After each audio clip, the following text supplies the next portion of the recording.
WSTU, it is 9:06, and it is time for the Forum with your host, Pat Sacco. Thank you, Mike. How are you? I'm good. How are you? Good. Getting along. When is your cruise? Well, I'll let you know when I have one scheduled. I think you have one scheduled. I am going to Vegas Oh, all right. at some point. So when are you going to Vegas? October. Okay. All Early right, good. October. Give me a report. I want to know how it's still standing and all that good stuff. If I come back, it wasn't very good. If you don't come back, it's even worse. It's fantastic. If I don't come back, it went great. Anyway, I have a couple of guests with me this morning. Yes. Your face keeps popping up in my mind. I don't know if it's good or bad. I have Lisa Reimer and I have Christine Ionati, and they are from New Horizons. Yes. Thanks for having us. Wonderful, Yeah. wonderful program on Midway Road. Well, actually, we have 9 offices across 4 counties. So our main campus is on Okay. Midway Road in Fort And plus, Pierce. your road is coming along beautifully, isn't it? Yeah. Finally. Yeah. That reminds me of Port St. Lucie Boulevard, because when I first came here, it was like that. Just 2 lanes with sand. And it took a long time to build what they built. And Crosstown Parkway is going to be opening soon. Yes, it So is. it's about ready. Very excited about that. Yeah, good. Maybe we can go without traffic jams now. Okay, New Horizons. What is New Horizons? We're the largest mental health and addiction recovery agency in this region. We have 9 offices across 4 counties, and we serve 14,000. That's just really staggering. 14,000 children and adults, regardless of their ability to pay. In fact, 60%, almost 60% of our clients have no source of income or insurance, yet no one is turned away due to lack of financial resources. Wow. So Wow. yeah, we, are kind of like the Statue of Liberty. Bring us your. See, I'm learning all kinds of things Everyone, you're within tired. 5 minutes of the program being started. That's the point of this show. That's the point of doing this, because people out there need to know these things. Right, help is available, Right. and our biggest challenge to getting people help is actually stigma. We have the only agency with a 24-hour, 7 days a week, 365 a year mobile crisis unit. So we will come to you or your loved one, no matter where they are in a home, as long as you can give us latitude and longitude lines. You don't have to do that, but I mean, if you don't have an address, tell us exactly where to go. We're not going to just go out to somewhere in the woods, but if you could tell us exactly where to go in the woods, we will go, and at no cost, and de-escalate a situation, assess the situation, and give people a sense of what they need to do to move forward. So Wow. I'm impressed. me too. Describe the physical layout of the building on Midway Road. So we have 8 offices across the 4 counties that are outpatient units. And so on Midway Road, we have a 33-acre, and it's right next to the sheriff's office, the St. Lucie County Sheriff's Office. And people think that we're a government agency because there's the post office, Right. the sheriff's office, Oh, and New yeah. Horizons, but we're not. We are a 501c3 nonprofit. Okay, We good. house 100 inpatients on Midway Road. We have an adult crisis 100? stabilization unit. We're a Baker Act receiving facility. So for children, we have a children's crisis unit, an adult crisis unit. We have a 28-day substance abuse recovery program. We have a detox unit, and we have a transitional group home, which is a place for people who have been in the state hospital, who are transitioning back into the community, Beautiful. for them to get That's on what we their- need to do. Right. We don't just dump them on the streets. It's a big issue. I mean, one of the things that we are lacking in this area, for instance, is long-term housing for children who are severely and chronically ill. If they have been Chronically ill. traumatized in their homes, we know about Hibiscus Children's I was just going to Center. say, do you dovetail with Yes, hibiscus? we do a lot Okay. of work partnering with a lot of agencies. But if a child is severely and chronically mentally ill, Hibiscus doesn't really have the capacity, because they have up in Vero, they have the homes in the villages, and down here they have the center for younger children, whereas we do need a place. And sometimes, people won't come pick up their foster child or even their biological child at New Horizons. And what do we do with them? We are looking far and wide, throughout the state Right. to find a housing placement for them. That is what we need. Well, here. that's a microcosm of the adult problem. We have these kids who have serious mental illness, okay? And if they're thrown into the school system and nobody identifies them what's going to happen, they're just as likely to pick up an AK-47. So You know, but that's where we start. We're not going to have a great success, I don't think, with the older adults. That's more of a management situation. The younger children, we can shape to not end up being like those older adults. and the scary We thing have the about right this, resources. Pat, is that the suicide, which it's Suicide Prevention Awareness Month, is the second leading cause of death in young people ages 10 years old 10 to years old. 34 years old. Can you imagine a 10-year-old taking their life because they can't deal with the pain of living? Mhm. That is just heartbreaking. But if they have something or someone like a big brother, big sister program, or some mentor that looks after them, like the grandparent program through the Office of Vocational Rehab, or through the Elder Affairs. That is department. completely right. Yeah. If you, the secret sauce in healing is compassion and empathy.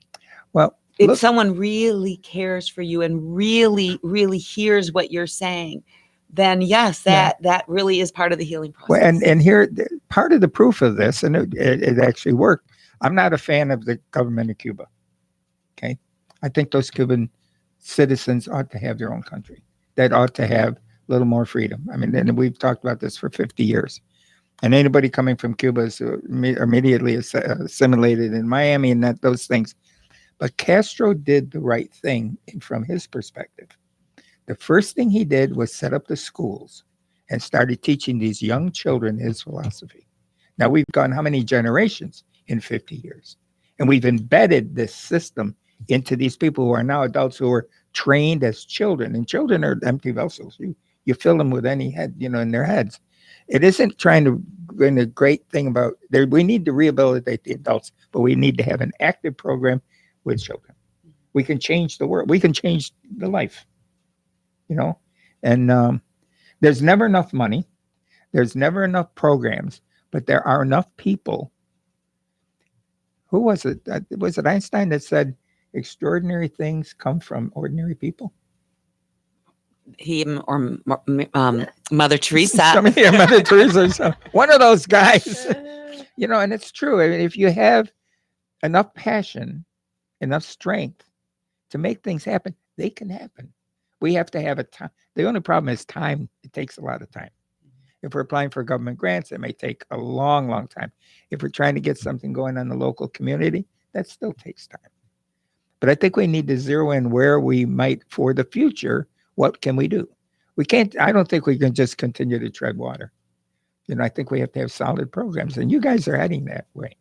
So No. we do have an event coming up that supports children's services across the Treasure Coast. You want to tell them about the?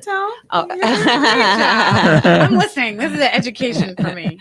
Okay, so Christine just joined our team. So I did, and I'm super excited about that. Thank you. thank for- you. Well, I'm super Oh, excited about it too. I didn't want you to go to Iowa and get another job. Oh, We need Iowa. you. Why would I go to Iowa? Well, we need you here. We need you here. I am blessed to be with New Horizons. I'm blessed to be working with Lisa. I'm super excited. And Well, you she know- has a good reputation, by the way. Oh, You know She that. does. I've heard a couple know of things that. about her. How do I Here, know I'll that? give you that. That's right. But Christine has a heart for mental health. I do. Yeah. Yes, I do. She's- A couple of years ago, I started the Walk for the American Foundation for Suicide Prevention. Reached out to Lisa, worked with Suncoast Mental Health. So yes, I do. And where does the money go? to the AFSP? Uh-huh. That's It why stays I here say- though too. Oh, it does? All right. Okay. Yeah. Just A to portion be clear, of it. that does support the National Suicide Hotline, right? Yes, it does. So that Yep. is the Now- only good thing about Yeah. that. Okay, and now they that- just got a 3-digit number, and I can't tell you what Oh. it is, but I meant to look it up because I wanted to tell tell the organization.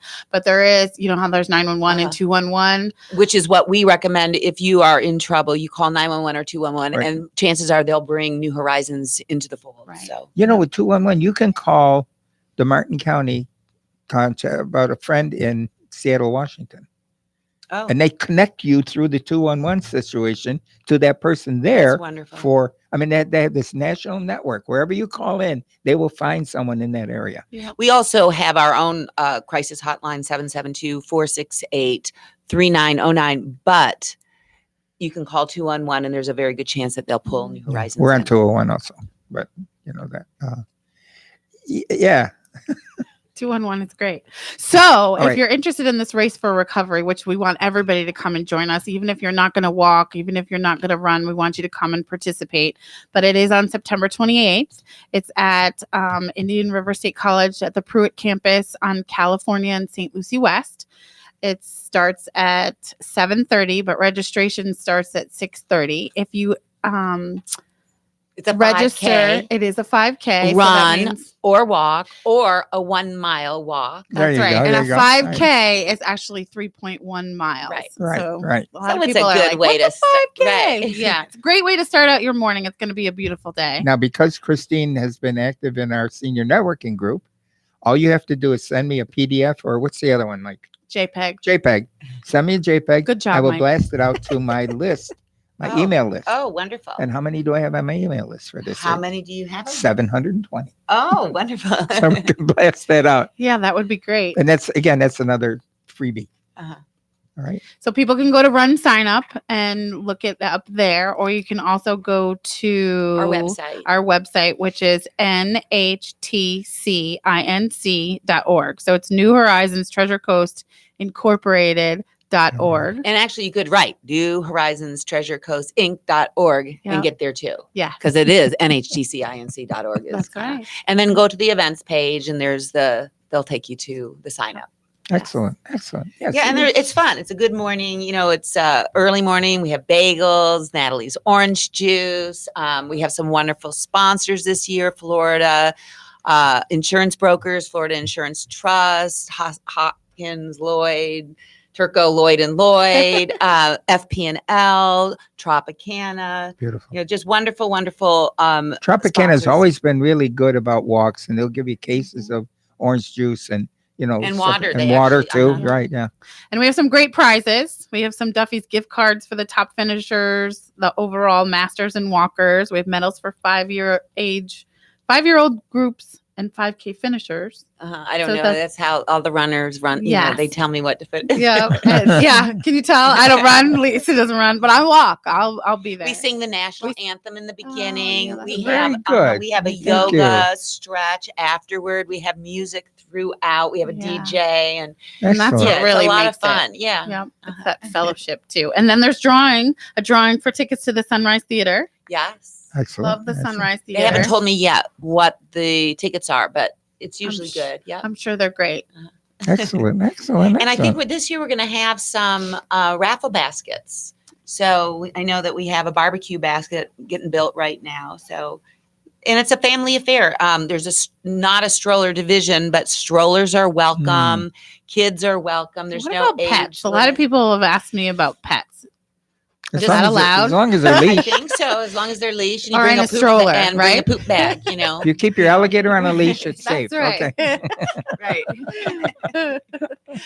That's what I'm involved in my politics and my condo association, and we had restriction of one pet. Well, some of us petitioned saying, if you go away, you got one pet in the house, so you need two pets, like two cats. They can play with each other, and then they're not, hyper when you come home. Well, we finally got that changed, but then somebody said, wait a minute. An attorney said, wait a minute, you got to specify what you mean by pet. You can have a pet snake. You can have a pet alligator. You can have a pet elephant. Mhm. And if the regulation just says pet, you're in trouble. Just like trucks, no trucks. Now you have to specify the height, the length, Oh my the weight, the whether it's been modified from the manufacturer or not. Will it fit under the carport? I mean, now all these little details come up about you got to be really specific. We used to get away with general terms, and not anymore. So you really have to dig into these things. So just to get back to suicide prevention just for a moment, because this is so important. Again, there were 134 suicides on the Treasure Coast in 2018. 54 of them were in Martin County alone.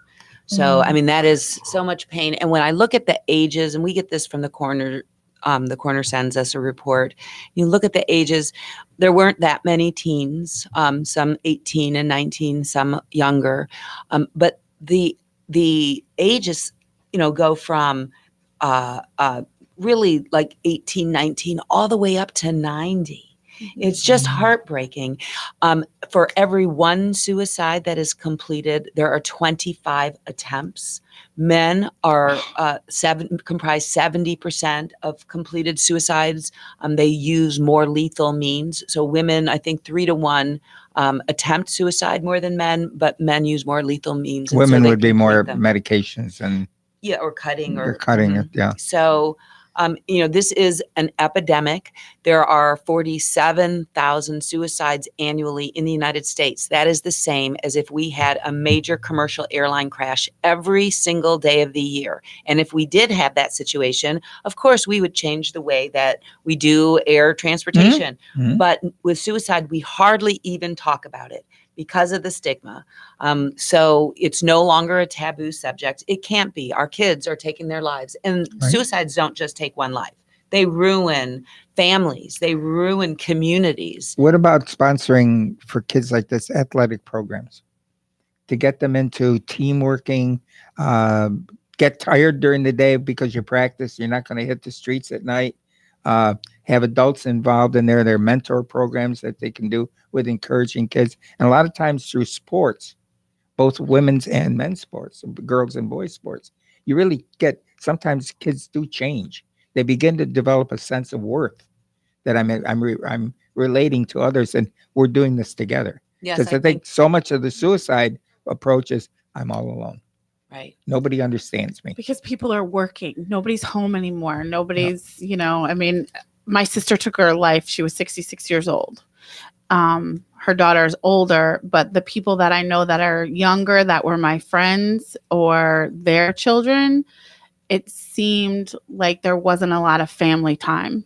Parents are on their phone, parents are working. The cost of living is so high that, you have to have 2 or 3 jobs or whatever it is. There's very few people that can stay home with their kids.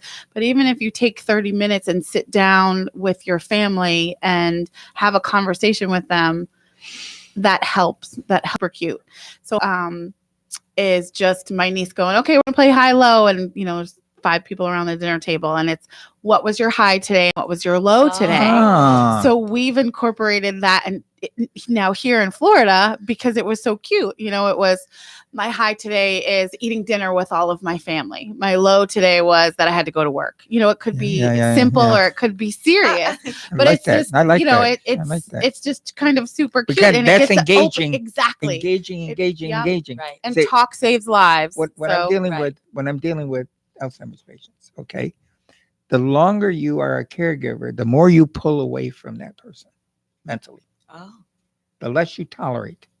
It's getting to be a burden 24/7. I can't even go to the bathroom. I go to the bathroom, he's out the door. What am I going to do?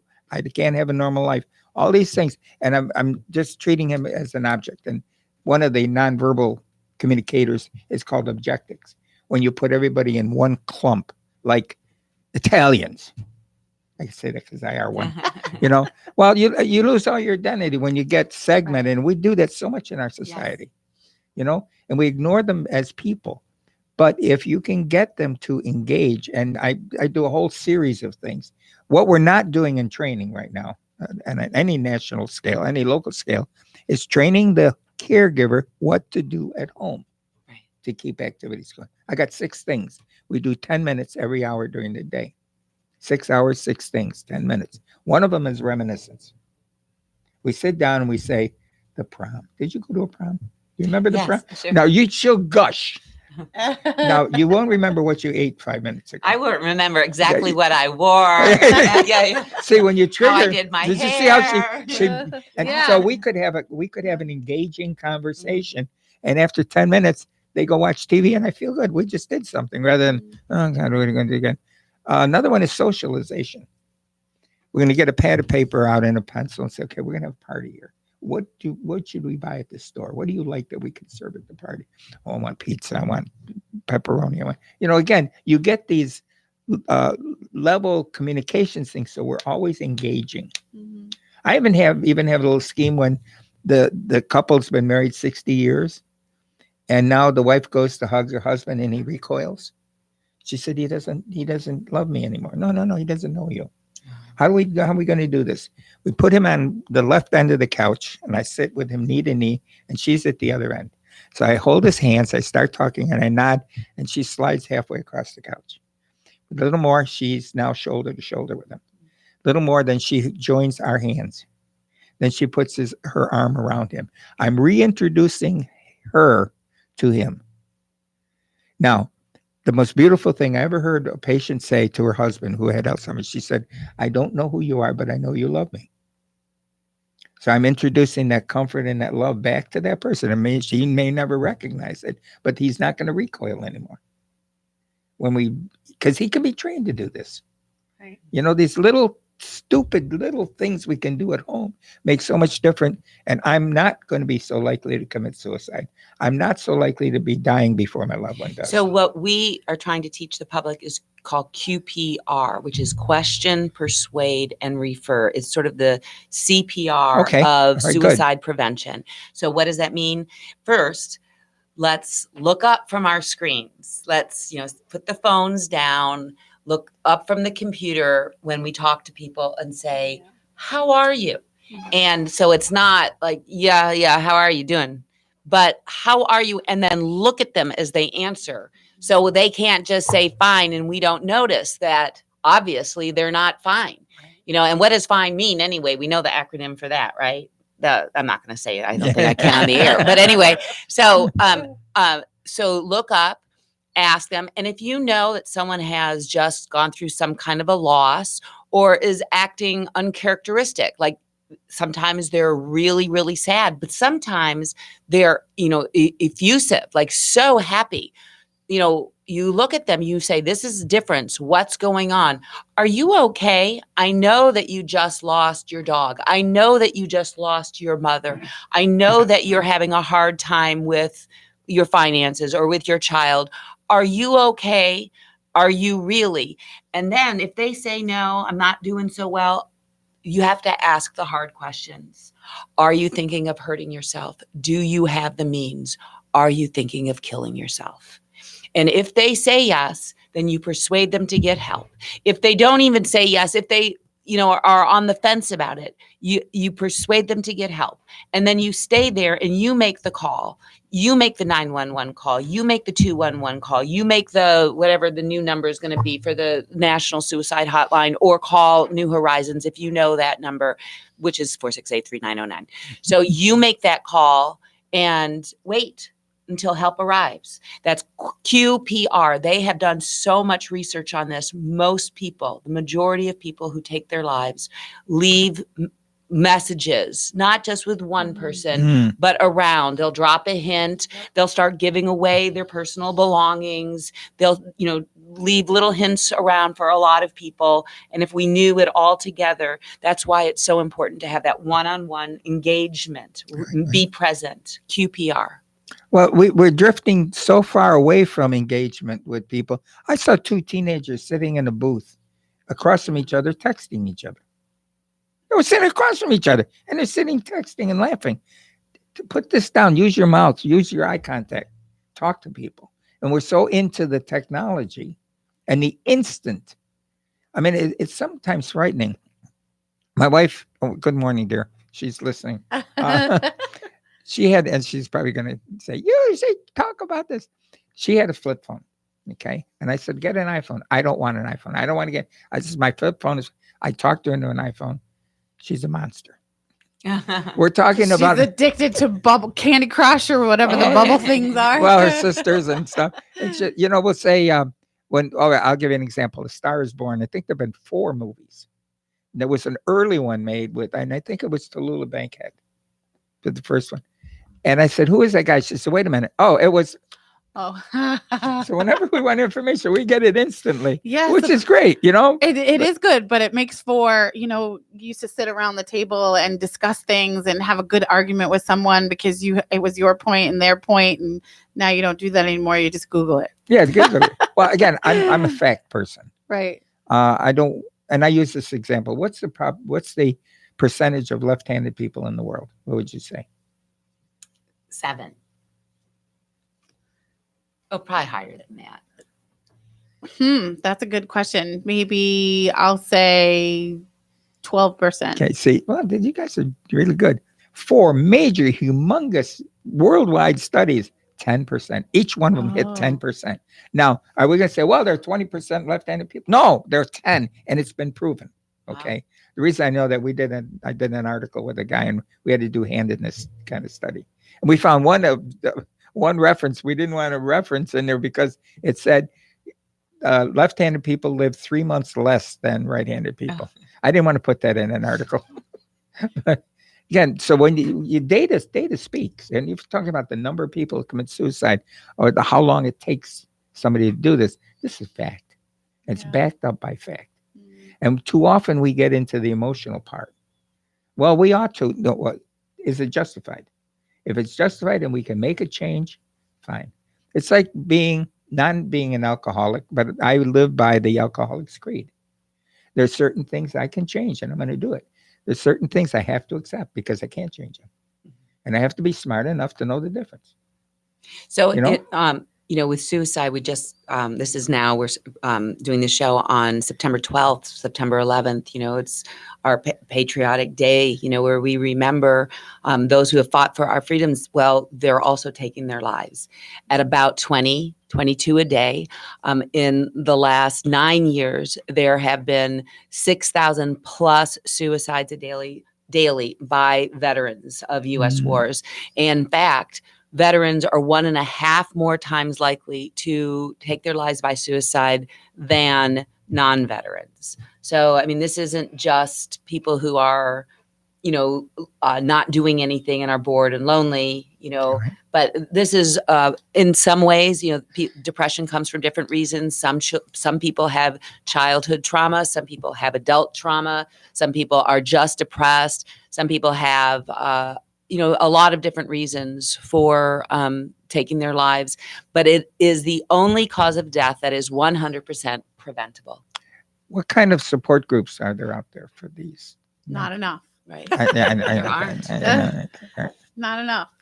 Yeah. And And again, start one right here, right now. we can start one right here. It's a matter of talking things out. It's a matter of trust to begin with. You have to trust that group or that person, because Well, you're not going to reveal anything if you have any doubt about whether this person is threatening to me or not.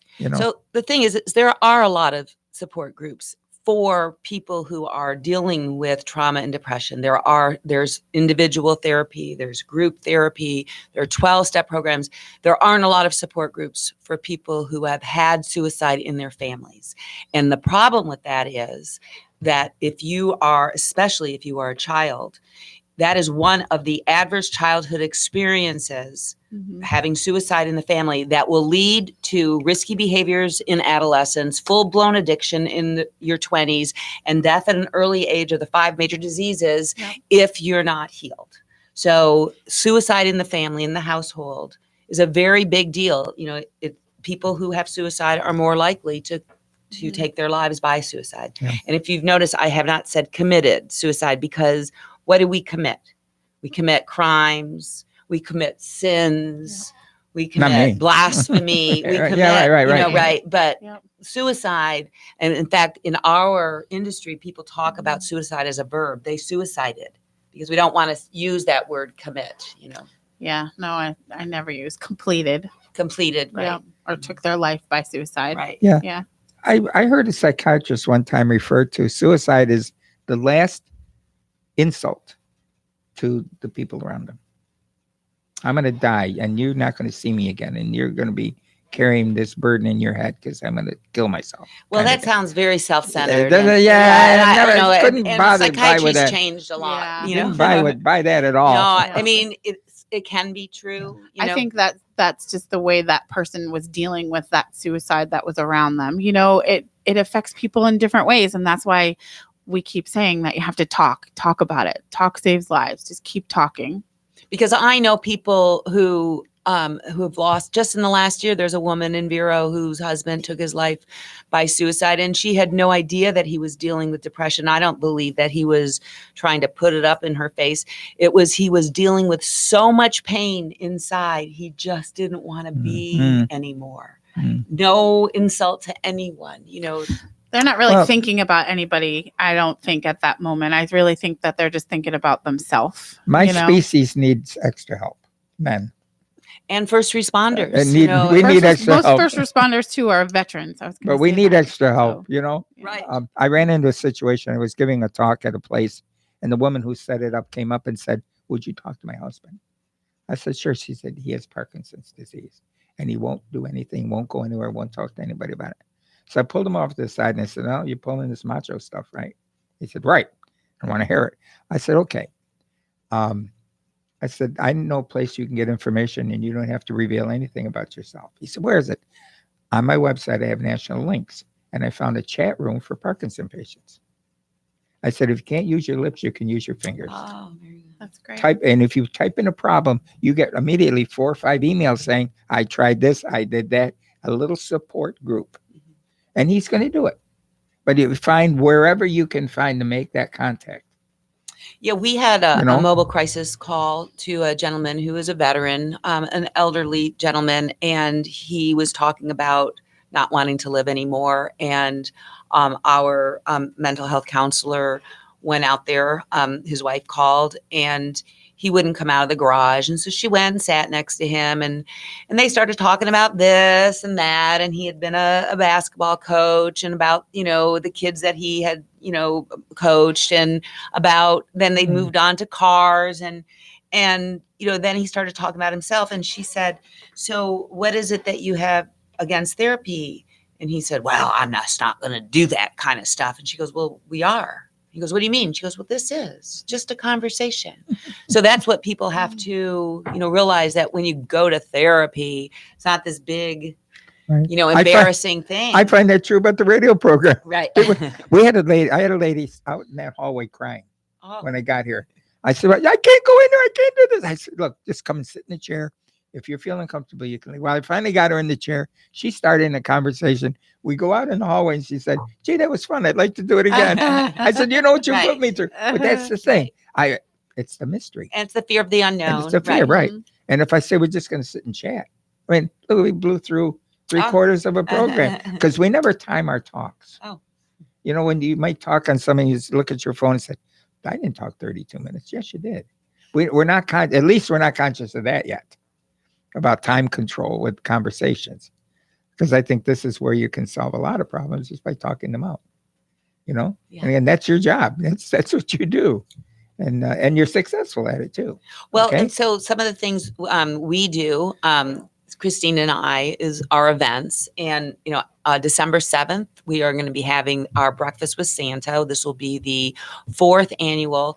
And again, going back to children. So many kids, you know, especially in this day and age when money is tight. I mean, it is hard. Yeah. It is hard to make a living, you know, and then Christmas comes around and you have all these special things that you want to do, and just doesn't seem like there's ever enough. So we have a free event, an all-you-can-eat breakfast with Santa, and prizes and games and crafts, and it's a lot of fun. And Nice, that's at Met nice. Stadium. Nice. Yeah, nice, and so nice. keep, you know, your eyes out for that. And then this year, on March 14th, we're having our gala, and it's called Red, White, and You, a Star-Spangled Night. So it's a big patriotic evening, but really we're going to be raising awareness about mental illness, PTSD, and other issues, addiction, in the veteran community and the veterans community. And so, Beautiful, I beautiful. can't speak about the programs that we're talking about raising money for yet, because it hasn't been all fleshed out, but please stay tuned for that as well. How are you going to interact with the new Veterans Hospital The V- tradition, the VA hospital and tradition? Well, we are working on that. Well, the VA hospital does offer so many services. One of the things that happened, I think, this year with President Trump was that he said that services to veterans outside of the VA will be covered. I think that that's important because, Mhm. you know, Mhm. I mean, as a former reporter, the veterans really don't there's a lot of distrust, for people, in government, people who write for, the paper, they just don't know who to trust. Not that they're not patriotic, of course they are, but they're quiet. They don't want to put, their dirt out on the street. It's their stuff, and Right. they trust each other. So whether or not they go to the VA hospital or they go to another service, as long as they get the help they need, that's what's important. But the problem is with the media is it has to be sensational or they don't write it. Or, You know? or maybe we don't Or tune they, in. They didn't get the cat out of the firemen didn't get the cat out of the tree. You never see that. And the other problem, and this is only my opinion, but I used to That's get what a Facebook newspaper. is for. Yes, I used to get a newspaper, and I would read reporters' factual discussions in the newspaper. Then there was a separate page called the editorial page, and they could put anything they wanted in it. Now the whole newspaper is an editorial page. Yeah. The reporters really should not take that next step and throw an interpretation in there unless they write it in a section that reflects themselves. And that's what's been happening. Yes. You know, and- Unbiased reporting is Yeah, important. well, there's, no matter what problems we identify in this country, find me a better one. I mean, obviously, we are the best. We are the best living conditions on this planet. And yet we still have problems. But we have less problems than most every other country has. So we are leaders and we are trendsetters and we're looking at our people. We need to. Does America need foreign aid? No. Yeah, I think we do. Oh. I think we ought to take foreign aid that we've been giving and put it here in this country. And when we get our stuff fixed, then we can start, giving it away again. But we need to look at I don't ourselves know if too. I agree with that. I mean, I believe in tithing, and you tithe, Yeah. so that the energy keeps, the good juju keeps moving around you, you just move out in faith. I mean, I think that, and that's a different show. Yeah. But then if we have a So- bridge that's about to collapse, it's got to be fixed. Absolutely. And We our have the infrastructure potholes in the is roads. right. We have to be fixed. There are a lot of things our water pipes. Our water pipes. Mhm. that are, 50, 60 years old and they're all grungy. We need to look at ourselves and say, what can we do to make ourselves better at the same time? If we're helping other people, fine, but we still have that infrastructure to deal with. And I think everybody in this country would say, yeah, that is a problem. And yet we need to focus more of our energy to it. Mental health is a huge problem. What about Fort Pierce? We have any data from that city in terms of suicide rates and murders and because there is Yes. sense it tends to be a little high, isn't it? Yes. Yes. So I didn't bring the data for St. Lucie County Right. in with me. So, but yes, actually, Indian River County is the only county this year that the suicides went down. Everyone else had an increase. The state had an increase. This area continues to be above the state increase, which is about, I think, so it was at 14.1 per 100,000. So 14.1 suicides per 100,000. It's now, I think, like 15.3. So that's actually a significant increase, Are they including an overdose in that? So they distinguish between accidental overdoses, and so we Okay. have opioid and drug overdose numbers that come out of the coroner's office also, and then suicide overdoses. So they do distinguish Right. I between wondered them. if they did Mhm. that. So what do we do? We continue to do what we're doing. Yeah, I Continue mean, to develop programs. education, Right. definitely, coalition building, bringing in all of the sectors of a community, from the schools to law enforcement to faith-based to counselors, coaches, the athletics, bring in the parents, kids, you bring in all of the sectors and there are models and I believe that, we are following them. You have a resource almost across the street from you. There's an organization called the Council of Social Agencies, COSA. Mhm. COSA's been around 25, 30 years. Yep. And they're nonprofit organizations. And they do something called It Takes a Village. Oh my God. At one point in the meeting, they stop and say, okay, who is the problem? You say, all right, our problem is getting funding for transportation. 20 people around the room will begin to brainstorm this thing and start providing suggestions how cooperation. Well, yeah, we have a wheelchair we can give you if we knew you needed one. Suddenly, all these agencies come together to solve a problem. It is absolutely beautiful. That's great. And we need more of that kind of thing too. What can you bring to the table? Mm-hmm. You know, we didn't think, well, maybe we didn't, but suddenly we found out you're one of our key players. And how can we have our jobs be better because we're working with you on it? So those kinds of things, whether you join COSA or whether you get opinions and stuff, that shapes where you're going to go. The data shapes where you're going to go. If there's an increase, we better attend to that. How are we going to see if we can cut that down? Well, so alcohol, incidentally, it contributes to suicides in fragile communities. So if you are already dealing with depression and other things, trauma in the family, the alcohol is depressive. We know Yeah, that. it is. And so, you're more likely to then take your life. So I know that the Roundtable of St. Lucie County, they work very hard on substance abuse programs for children, and their prevention is built in. Like, for instance, for cigarettes, you remove the cigarettes from all the checkout lines, and then now it's just in one area of the store. You penalize, with fines and fees, people who sell cigarettes to minors.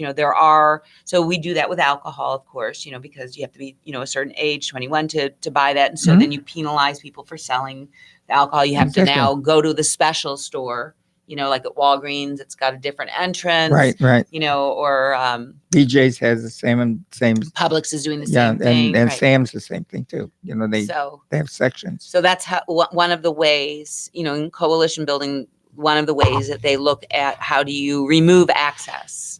So some of the things that contribute to suicides, like drugs and alcohol. Well, I smoked a pipe when I smoked, and I could go into any drugstore and get tobacco and a pipe. They were behind the counter, and you could buy them, and now they're all gone. And people are talking about pulling other things out of stores for no longer having easy access to things. I'm not talking about guns. I'm talking about cigarettes, for instance. They're harder to find, harder to come by. And now with this vaping program, my God, it's scary. Yes. People are dying. They're dying with the vaping. And, so we jump into things and we don't really research them well enough. We don't want to wait 10 years for all these clinical trials to go on. If it looks good, okay, let's give it a try. It's like thalidomide. That they offered the drug and babies were born with no arms, no legs. And, they didn't figure that wasn't happening.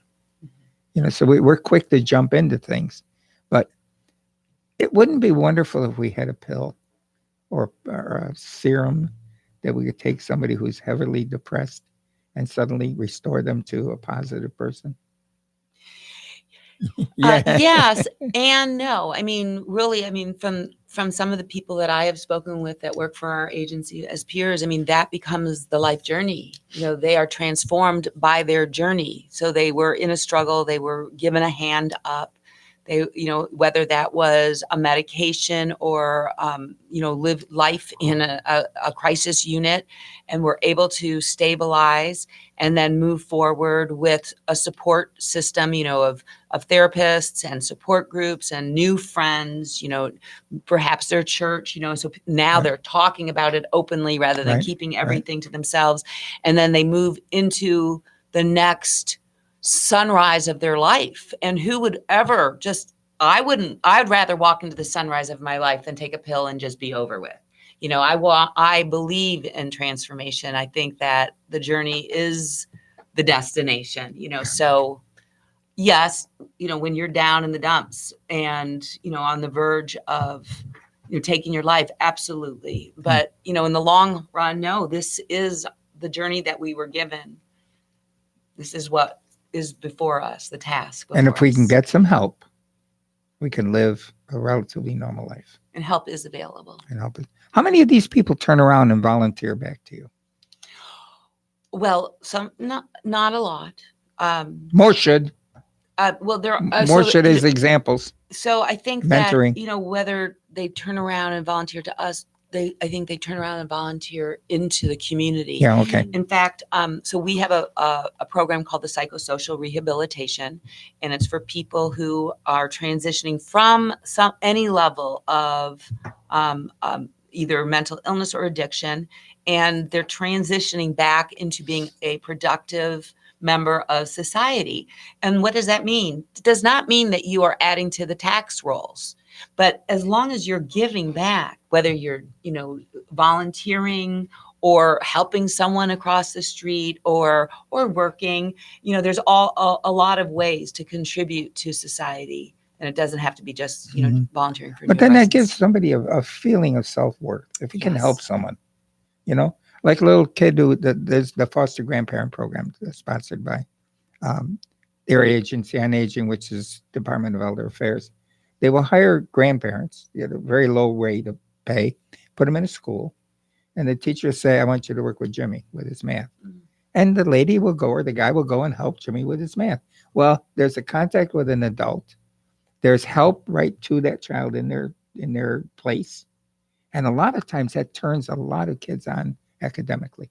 They have somebody behind them because typically the parents should be there and they're not, and so they have somebody to identify with. And that's a powerful Mhm. tool. But, and I'm always in awe of a person who has controlled a substance for so many years, who was an alcoholic or who was a drug addict and has gotten clean and continues to be clean and continues to be a shining example. And that's a heavy, heavy, heavy motivator. And you did it. I want to know how you did it. Right. So we Help hire me. peers. Yeah, right. Help know. me to do it too. And so actually, if you have a history that you have overcome or you're in recovery, we do. Peers are in high demand and it's amazing. So how do you become a peer, which is a paid position? You can take a class. They're free. And they're offered sporadically. It's a low amount if you take it online, and so you can have it on demand. So you take this class, and you'll learn a lot. And I think it's a week or a few hours online, and then you have to volunteer for 500 hours. But that can go by pretty quick if this is what you want to do, and then you become a certified peer. And you can go into emergency rooms if that's the kind of peer that you are and help people who have overdosed because, it means a lot more coming from someone who says, I've been there too. Right. And this is what I did. And this is where I am today versus someone saying, you should do this. Yeah, exactly. Beautiful. Well, we only got a couple minutes left. We only have a couple minutes grammatically. We have 2 minutes left. How about some information about phone numbers and processes and on the Race for Recovery 5K run walk, 1 mile walk. September 28th at Indian River State College Pruitt campus. It starts at 7:30. Registration's at 6:30. Go to New Horizons TreasureCoastInc.org for more information. which college in Indian Fort River Pierce? State, the Pruitt campus, the one in St. Lucie West. Oh, St. Lucie West. I'm California. sorry. Okay, yeah, right. Yeah. You get a California. cool shirt, lots of fun. It's gonna be great. And water. There's water. You can get Yeah, water. yeah. Good reason to get up early on a Saturday morning. Sure. And the cause is fantastic. Even if you don't want to walk, come down there, have a bottle of water, give them $10 and enjoy yourself. Yeah, right. Make a donation of some Yeah, kind. it's only $25 anyway. And actually, There we you just go. have a special going on if you register by midnight on the 15th of September. It's $20. So Oh, okay. Yeah. Now you're going to send me that and I'll blast it out to everybody. Okay, Phone number? yes. Phone number for the 772-696-2729. That's Six- 772-696-2729. Okay, good. Thank you guys for being here. Thank you, Pat. This is enjoyable. Thanks for We had having a good us. time. We'll do it again. We get a good program. We'll come back and we'll dig some more Okay. on the forum.